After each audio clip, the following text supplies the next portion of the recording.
चलिए जनता के मुद्दों पर आते हैं। सीवर को लेकर बहुत शिकायत है, कूड़े को लेकर बहुत शिकायत है। जब मैं ग्राउंड पर गई हूं तो लोगों ने वो बात कही है और आपने भी ये एड्रेस किया था कि ऐसे कुछ काम है जो नहीं हो पाए। क्यों नहीं हो पाए? जैसे ये 3 काम मैं बताना चाहूँगा।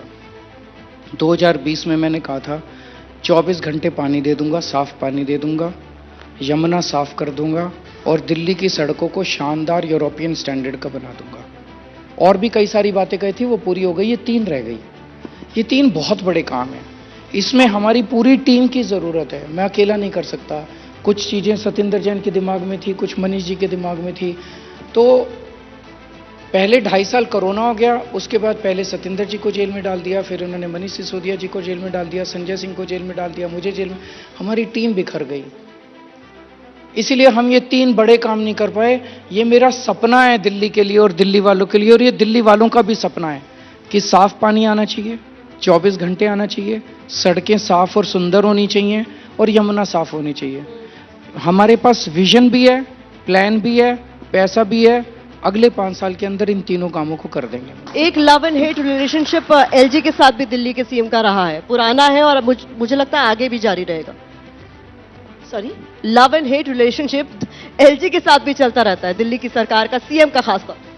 देखिए, हम तो यही कहेंगे, हम तो दिल्ली के लोगों के लिए काम करना चाहते हैं और हमने तो हमेशा कोशिश करी है कि जो हमें मदद कर सकता है, चाहे एलजी साहब हो, चाहे बीजेपी की केंद्र सरकार हो, चाहे दिल्ली के लोग हो, कोई भी हमारी मदद करेगा दिल्ली को बेहतर बनाने में, हम उनकी मदद लेने को तैयार हैं। लेकिन दुख की बात यह है कि एलजी साहब एक संवैधानिक पद पे बैठे हुए हैं। वो भारतीय जनता पार्टी के प्रवक्ता नहीं है, लेकिन जिस तरह से पिछले 1.5-2 साल में उन्होंने भारतीय जनता पार्टी के प्रवक्ता की भूमिका निभाई है, जिस तरह की वो चिट्ठियां लिखते हैं, जिस तरह की वो भाषा बोलते हैं, मुझे लगता है कि संवैधानिक पद पे बैठे हुए व्यक्ति के लिए वो उपयुक्त नहीं है। हम तो आज भी चाहेंगे एलजी साहब के साथ मिलकर दिल्ली वालों का काम हो। अच्छा, वो हमें मदद ना करें, लेकिन जो उनका काम है, उनका एक काम है दिल्ली में केंद्र सरकार का और उनके नुमाइंदे जो हैं एलजी साहब, कि दिल्ली को अच्छी सुरक्षा व्यवस्था दे दें। आज आप देखिए, उनके पास जो एक काम है दिल्ली की लॉ एंड ऑर्डर को मेंटेन करना, उसका इतना बुरा हाल हो गया। आज दिल्ली का वो हाल हो गया जैसे 90s में हम बॉम्बे का सुनते थे ना, गैंगस्टर कैपिटल, कि कहीं पे गोलियां चल रही हैं, कहीं पे किडनैपिंग हो रही है, कहीं पे फिरौती की कॉल्स आ रही हैं।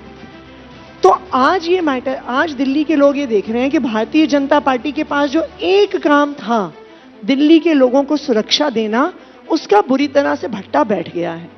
जो काम दिल्ली के लोगों ने अरविंद केजरीवाल जी को दिया, बिजली ठीक कर दी, पानी ठीक कर दिया, स्कूल अच्छे कर दिए, मोहल्ला क्लिनिक बना दी, तीर्थ यात्रा करवा दी, बस सेवा अच्छी कर दी, तो दिल्ली के लोगों को भी पता है कि अगर गलती से ये सारे काम बीजेपी को दे दिए, जिस तरह लॉ एंड ऑर्डर का भट्टा बिठाया है, भारतीय जनता पार्टी बिजली, पानी, स्कूल, अस्पताल का भी भट्टा बिठा देगी। इसीलिए वो सोच समझ के ही वोट देने वाले हैं। चलिए, आखिरी सवाल है मेरा और ये आप सभी से है, तो एक एक कर मैं चाहूंगी कि आप सभी बता दें। अपने अलावा आप राजनीति में किसे ईमानदार नेता मानते हैं?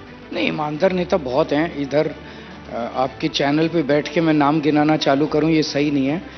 हमने कभी नहीं कहा कि सारे गड़बड़ हैं, सारे अच्छे लोग हैं, बुरे लोग हैं। हर क्षेत्र में अच्छे लोग, बुरे लोग सब होते हैं। देखिए, मैं भी इस बात से सहमत हूँ, हर पार्टी में अच्छे लोग होते हैं। किसी एक का नाम तो आप ले सकते हैं। अरविंद के अलावा किसे ईमानदार मानते हैं? ईमानदारी बेईमानी का सर्टिफिकेट नहीं देता, लेकिन अगर आप मुझे बीजेपी में पूछें, मुझे गडकरी जी बहुत अच्छे लगते हैं।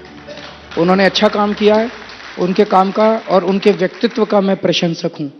अब आपके इस इंटरव्यू के बाद कभी उनके ऊपर घास ना गिरे, मैं भगवान से यही प्रार्थना करता हूँ।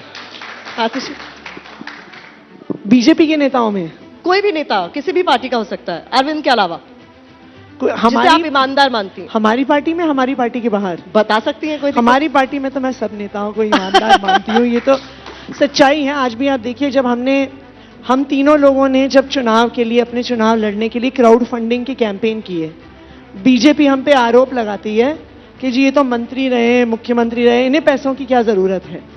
हमें पैसों की जरूरत है क्योंकि हम ईमानदारी से हमने सरकार चलाई है, अपनी तनख्वाहों से अपने घर चलाए हैं।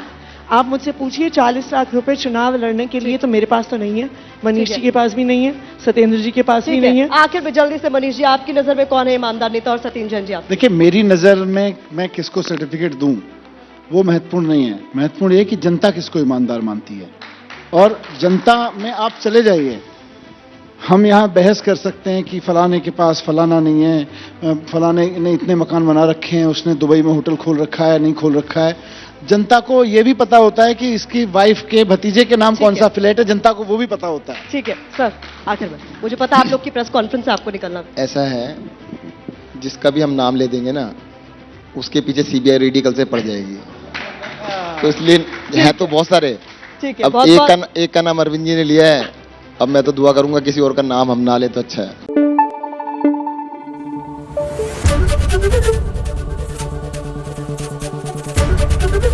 एबीपी न्यूज आपको रखे आगे।